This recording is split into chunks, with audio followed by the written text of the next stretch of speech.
Hello everybody, my name is Walter and today I want to show you how you can build my simple bedrock 2x2 floor and ceiling block swappers. If you're looking for the word download or showcase, you can find those linked in the description. But let's get started. So let's start with the sizes. The floor version is a total of 10 blocks wide, 4 blocks high and 5 blocks long. The ceiling version is slightly smaller. It's still 10 blocks wide and 4 blocks high, but only 4 blocks long. So a bit compact. If you want to build those, you're gonna need for the floor version, of course, building blocks, then 3 slabs, a single redstone block, 8 redstone dust, a redstone torch, 6 repeaters, 9 observers, a dropper, 10 normal pistons, 8 sticky pistons, and a lever as an input. If you're building the ceiling version, you're gonna need again building blocks, then a single target block, again a redstone block, 11 redstone dust, a single redstone torch, 8 repeaters, 5 observers, a single dropper, 10 normal pistons, 6 sticky pistons, and a lever. So almost the same, but some difference between the two. And that should be enough. So let me quickly show you how to build those two block swappers here. For the floor block swapper, start by marking the part of the floor where the blocks get pushed through, which is this ring here. Then we need to go 2 blocks down. And that's where we need our 2x2 of sticky pistons, as you can see here. Now, at the front left piston, go 1 block down and place a normal block diagonally here. Then we need 2 slabs to the right. Then 3 blocks towards the back and 2 blocks towards the left. So we get a big U shape here, which we then top with redstone wire. Now, next to the first step, we need a dropper. This will be our input, so I place the lever here. On the left of that, we need a torch. And then let's grab the blocks for later. Now we will need a sticky piston towards the right with an observer to the face. Then with a one wide gap, a full block. Around the corner, a sticky piston with a normal block. Then on top, we need another observer with a block on top. Then towards the left, and then another raised block here. 3 tick repeater in this gap. Now we need another observer with a one wide gap to this normal block there. Observer on top, and again, those 3 blocks in this kind of U shape here. And the 3 tick repeater. Then in between, we need a 2x2 of normal pistons. And then our first set of blocks to swap out is another 2x2 in front of those. Now to the left, we continue very similar with a sticky piston, an observer, then full block. Since the piston is already extended, we don't need the gap there. Then a sticky piston around the corner with a full block to the face. Then with a one wide gap, an observer, another observer on top. Then the up and down. And a 3 tick repeater.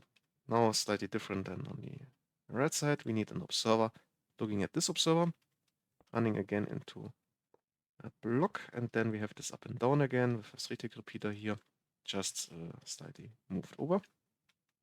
And now again 2x2 of normal pistons, and then the 2x2 of blocks to swap out.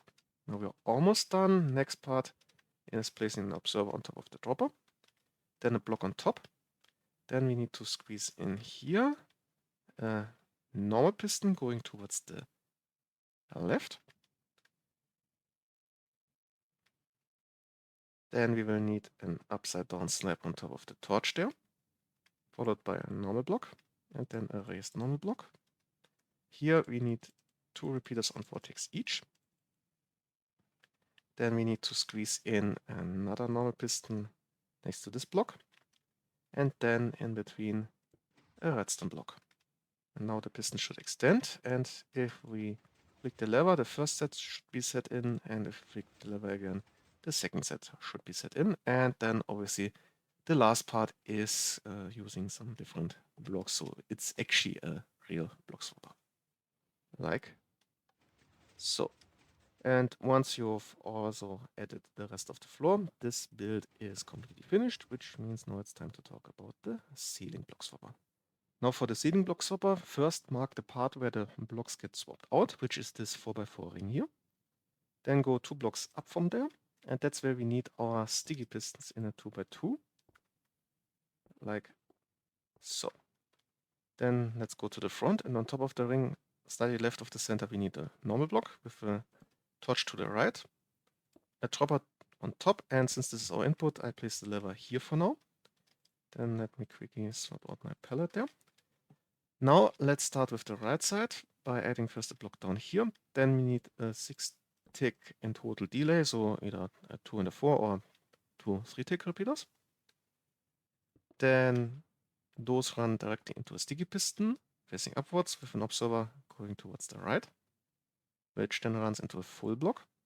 Then towards the back we need 2 lowered blocks, then one towards the left, and then another 2 blocks there. So we get this U shape here. Put down 2 redstone wire here and there, and a 3-tick repeater in between. Now on the left we more or less mirror this, so block down there, then the 6 ticks of delay, sticky piston facing upwards with an observer. Now we need to go a bit up since this observer is not extended with a normal block. Then we have our 2 lowered blocks, and then the rest of this U shape here, 2 and 2, and then the 3-tick repeater. Now let's add a couple pistons. So on either side add a 2x2 of normal pistons going inwards with a 2x2 of blocks to be swapped out in front of them. And now we are almost done. So let's add an observer running at the looking at the dropper from the left. Then through this gap here, add another 2 observers, which run into a full block. Then we have 2 lowered blocks here and a raised block. In here we need 2 4-tick repeaters. On top of those blocks, then normal pistons. On the right of our build, place on the left of our build, place a redstone block. Then from there, 2 wire to the front and 1 to the right. And then on top of the last piston, we need our target block. And now we should be done with this design. So let's test it. And you can see the swapping action is working, which means the last part is filling in the rest of the ceiling and actually adding some blocks that make sense to swap out. And yeah, with that, we have reached the end of this tutorial for my floor and ceiling 2x2 block swaps for the Bedrock Edition. I hope you enjoyed this little tutorial, and well, see ya!